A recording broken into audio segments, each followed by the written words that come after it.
Swift has infiltrated one of our most celebrated man caves. I think we all know that if there's one thing that male sports fans want to see, it's more of me. Taylor Swift is using her boyfriend and this immensely popular podcast. Chaos has erupted on a scale no one saw coming because Taylor Swift just did the unthinkable. She went straight for Wendy Williams and exposed disturbing secrets after being trolled. And the ripple effect has turned into a cultural earthquake. Taylor. Claim from Wendy Williams' guardianship that she is indeed suffering from dementia. This is what they came out and said, that this was the results that they got back from the medical evaluation that she went through. Well, that claim is not sitting well with Wendy or her attorney, Joe Tacopina. Be right back. The claim from Wendy Williams' guardianship that she is indeed suffering from dementia. This is what they came out and said, that this was the results that they got back from the medical evaluation that she went through.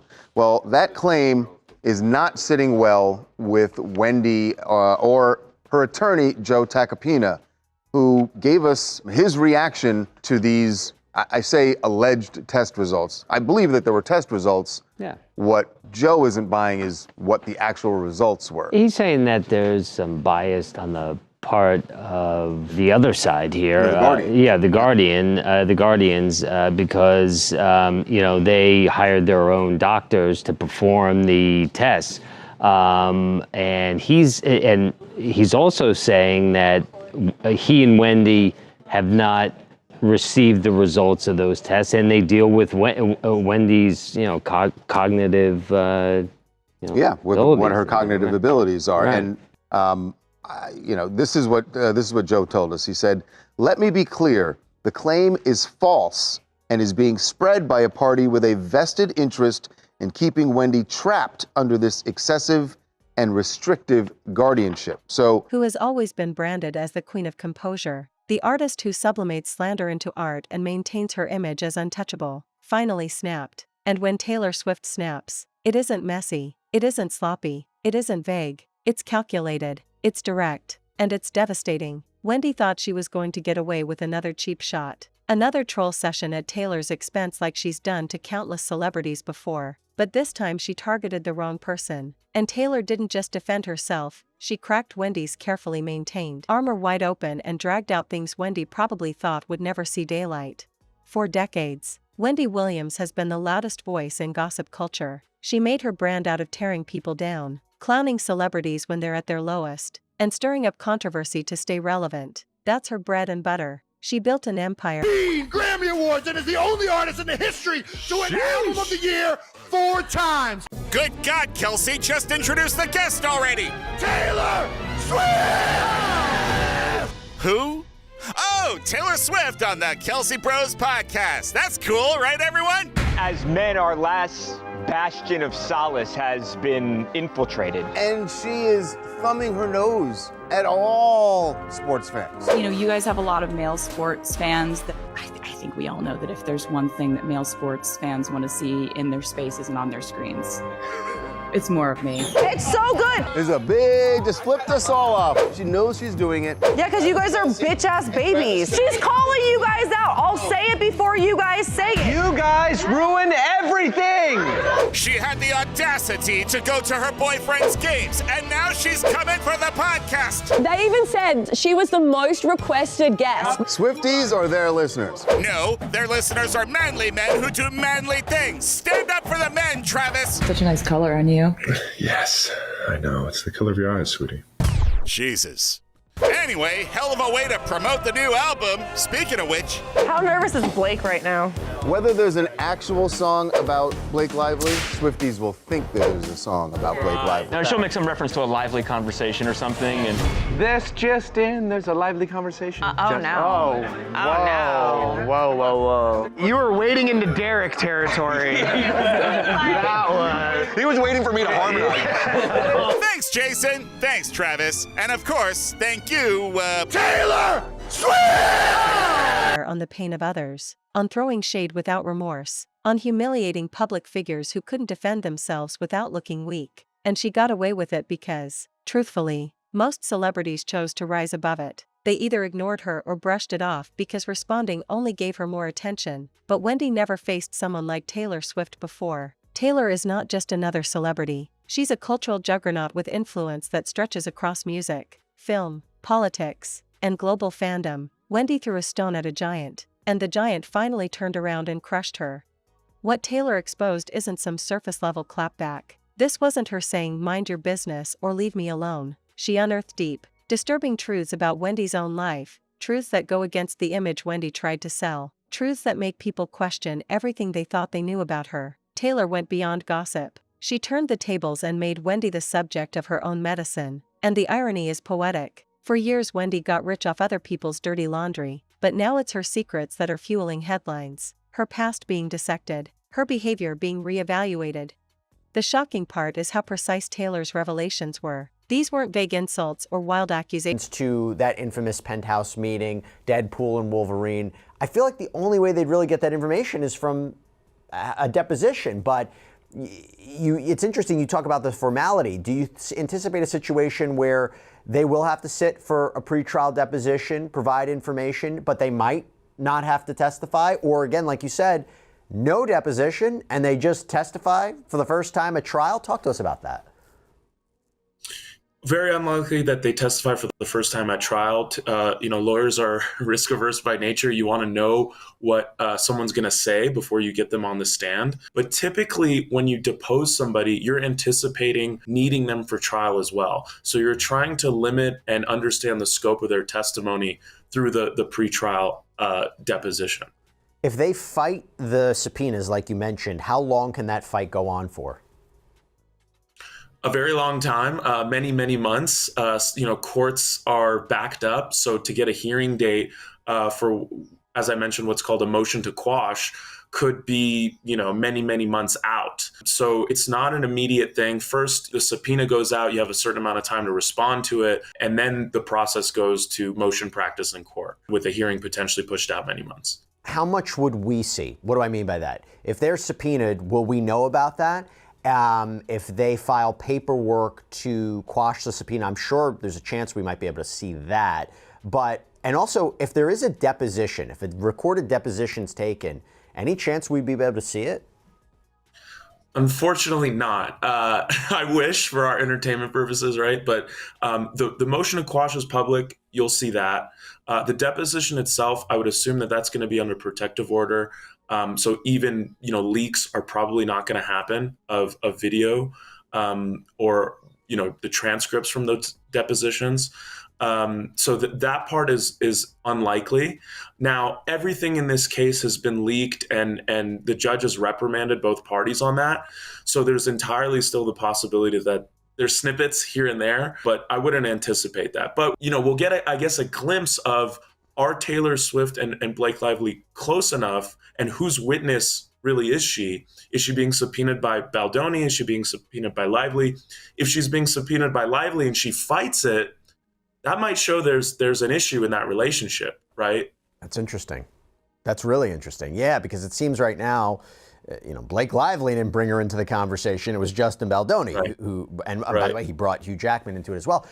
I mentioned it before, and again, I'll just reiterate. The idea Taylor Swift was allegedly used by Blake Lively to pressure Justin Baldoni into accepting Lively's rewrites of a scene.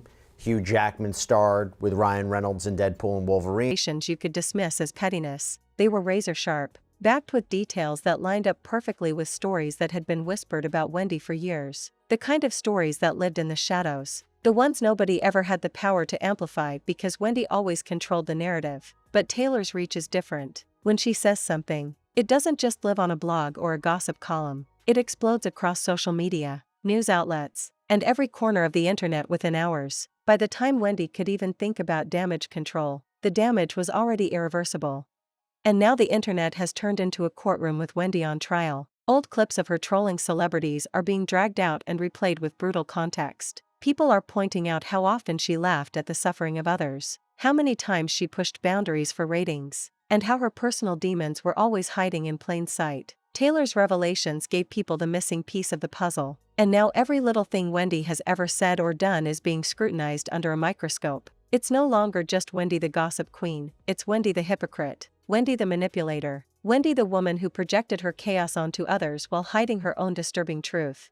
The reaction from Wendy has been telling. Instead of brushing it off, instead of laughing in Taylor's face, she lashed out. Reports say she went into meltdown mode, scrambling to defend herself, firing off emotional responses that only made her look guiltier. That's the thing about secrets, when someone exposes them, your reaction speaks louder than the accusation itself. And Wendy's reaction screamed that Taylor hit a nerve. If Taylor had been making it up, Wendy could have dismissed it easily. But the fact that she lost control shows the world that Taylor writes of a key scene of the film, that both Swift and Reynolds praised Lively's rewrites to Baldoni in person, that this happened during a meeting at Lively's Manhattan penthouse. And Baldoni's argument is that he felt pressured to accept these rewrites, that she used her power, her influence, her famous connections to pressure him and gain further control over the film. Power dynamics, motivations, they're key elements of this case. So for example, there's this apparent text message that Baldoni seemingly sent to Lively that reads, "Also was working on rooftop scene today. I really love what you did. It does help a lot.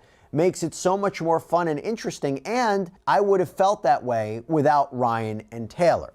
Now, it seems Baldoni suggesting he wasn't really being honest, but just basically saying what Blake Lively wanted to hear.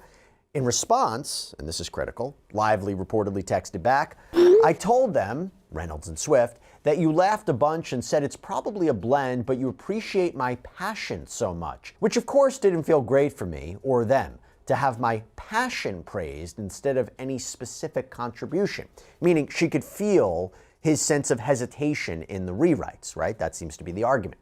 And this, by the way, actually led to Baldoni apparently sending Blake Lively a voice note at 2 a.m. apologizing regarding his initial reaction to her rewrites. I want to start with an apology. Man, reading the second part of your message, my heart sank. And I'm really sorry. I for sure fell short. And you worked really hard on that. Hey everybody, this is a law and crime legal alert. Did you know that children are being diagnosed with serious conditions like type 2 diabetes and non-alcoholic fatty liver disease, and the research is potentially linking ultra-processed foods to all this? Yeah, well, Morgan & Morgan is stepping in to fight to hold these food companies accountable. With decades of experience fighting large corporations, they are ready to stand up for the families who deserve justice. So if your child under 21 has been diagnosed with type 2 diabetes or fatty liver disease, then visit www.forthepeople.com/food or scan the QR code on screen to learn more. Now, in Baldoni's complaint, in what appears to be part of Lively's response to Baldoni's apology, she makes this metaphorical comparison of herself to a Game of Thrones character and then seemingly refers to Taylor Swift and Ryan Reynolds as her, quote, dragons. That text reads, "If you ever get around to watching Game of Thrones, you'll appreciate that I'm Khaleesi, and like her, I happen to have a few dragons, for better or worse, but usually for better, because my dragons also protect those I fight for. So really, we all benefit from those gorgeous monsters of mine. You will too, I can promise you." So the mention of Lively's dragon friends appears to be directly referenced in this voice note. And damn right, you got great friends if that's how you felt and they knew that. And we should all have friends like that, aside from the fact that they're two of the most creative people on the planet. The three of you guys together is unbelievable. Talk about energy. Taylor wasn't just speculating, she was pulling from something real. And Taylor knew exactly what she was doing. For years, people have underestimated her because she built her brand around being nice, approachable, and diplomatic. But anyone paying attention knows Taylor has always been strategic. She knows how to shift narratives, she knows how to weaponize truth, and she knows how to protect her empire. By exposing Wendy, she sent a message to everyone: you control her, you can try to tear her down, but if you cross a line, she will destroy you in ways you can't recover from. What makes this even more explosive is the cultural context. Wendy Williams isn't just some random talk show host. She's been a fixture in gossip culture for decades. She represents that messy, cutthroat world where other people's pain is entertainment. For her to be exposed by Taylor, an artist who's made her name reclaiming her story from the media, is a cultural reset. It's a clash between two archetypes, the gossip predator and the pop culture phoenix. And right now, the phoenix is burning the predator to ashes. The disturbing secrets Taylor brought to light have cracked Wendy's foundation in a way that feels irreversible. Fans who once defended Wendy's blunt honesty are now questioning whether it was honesty at all or just projection of her own pain. Industry insiders are distancing themselves, not wanting to be associated with someone whose image is imploding this fast. And the public, who used to laugh along with Wendy's trolling, are now laughing at her downfall. The internet is ruthless, and once it turns on you, there's no coming back. And let's not ignore the scale of Taylor's influence. When she speaks, people listen. She's not just a celebrity, she's a movement. She can sell out stadiums worldwide, move economies with her tours, and dominate cultural conversations at will. Wendy Williams simply isn't on that level, so when Taylor decided to target her, it wasn't a fair fight, it was an execution. Reynolds. Well, for Baldoni's part, that allegation was seemingly confirmed in his amended complaint, and this read, "Throughout this period, Reynolds and Lively continued to leave breadcrumbs in their campaign for mocking and bullying Baldoni. On July 26, 2024, the film Deadpool and Wolverine premiered, starring Reynolds. The film contained a new character named Nicepool, also portrayed by Reynolds. Reynolds portrayed Nicepool as a vicious caricature of a woke feminist before concluding the character's arc with his violent shooting death at the hands of Ladypool, a character voiced by Blake Lively. Upon information and belief, the Nicepool scenes were added to the movie and filmed in January 2024 after the January 4th confrontation in Reynolds and Lively's apartment, and were intended to be a transparent and mocking portrayal of Reynolds' warped perception of Baldoni. Nicepool commented inappropriately on a female character's attractive body after childbirth and excused his remark by claiming he identified as a feminist. Nicepool also made reference to an intimacy coordinator, which became a big issue in this case too, and even used a hairstyle that mirrored Baldoni's previously longer hair. This is further borne out by the fact that in the credits for It Ends With Us, Lively expressly thanked Gordon Reynolds, the false name that Reynolds used for his credit for portraying Nicepool. So the way it arguably makes fun of him, namely that he acts like a feminist warrior when he's not, is because remember Justin Baldoni had co-hosted a podcast called Man Enough that was described on its website as the show creates a safe environment for a range of perspectives to meet and stay at the table, exploring how the messages of masculinity show up in relationships, body image, privilege, fatherhood, sex, success, mental health, and so much more. Instead of polarizing and demonizing men and masculinity, it invites all humans to participate and thrive in the world. And he's also written books such as Boys Will Be Human, a Get Real Gut Check Guide to Becoming the Strongest, Kindest, Bravest Person You Can Be. But as Lively explains in her complaint, on information and belief, Mr. Baldoni was desperate to suppress any suggestion that he engaged in inappropriate conduct, much less sexually harassing conduct, because it would entirely undermine his carefully curated public image as a feminist ally. So what did Hugh Jackman know or not know about this character and how it was created? He, too, hasn't publicly spoken out about this whole drama. Okay, so with all that in mind, now I want to bring on entertainment and employment attorney, new face to the show, Cameron Dolachati. Did I pronounce your last name correctly? If I did, biggest win of this entire day. Big points. Yeah, okay. Thank you so much. Thanks for having me. Fantastic. Okay, so let me start here. Do you think it is likely that Taylor Swift and Hugh Jackman are about to be subpoenaed? They'll be subpoenaed. Whether they actually have to testify is another story. I mean, I'm sure they have sophisticated counsel. They're going to battle these subpoenas. They're going to file what's called motions to quash their subpoena. Taylor didn't just expose Wendy, she obliterated her ability to control her own story. Now the chaos is only growing. Every day, new layers of Wendy's past are being pulled apart. Every mistake she made, every moment of hypocrisy, every crack in her image is being dragged back into the light. Taylor lit the match. But the internet is the wildfire, and it's spreading far beyond anything Wendy can contain. This moment isn't just about Taylor Swift versus Wendy Williams. It's about the shifting of cultural power. It's about accountability finally reaching someone who thought they were untouchable. Wendy spent decades laughing at other people's pain, but now it's her own disturbing secrets being dissected for clicks, and she can't handle it. Taylor didn't just expose her, she flipped the power dynamic of an entire industry. And the craziest part? Taylor doesn't even need to keep talking. She's already said enough. The revelations are out there. The damage is done. And now the world is doing the rest of the work for her. Wendy's reputation is collapsing under the weight of her own past, and Taylor can sit back, continue her empire, and watch as the woman who trolled her spirals out of control. This is the brutal truth. Wendy Williams may never recover from this. The disturbing secrets are too damaging. The cultural backlash is too strong. And the person who exposed her was too powerful. She's not the predator anymore. She's the prey. And the whole world is watching her get picked apart. Taylor Swift has shown the world that she's not just a songwriter, not just a pop star, but a force who can shift the narrative whenever she chooses. Wendy learned that the hard way. She wanted to troll Taylor. And now she's the one whose life is in shambles. The chaos is real. The secrets are out. And the empire Wendy built on gossip is crumbling right before our eyes.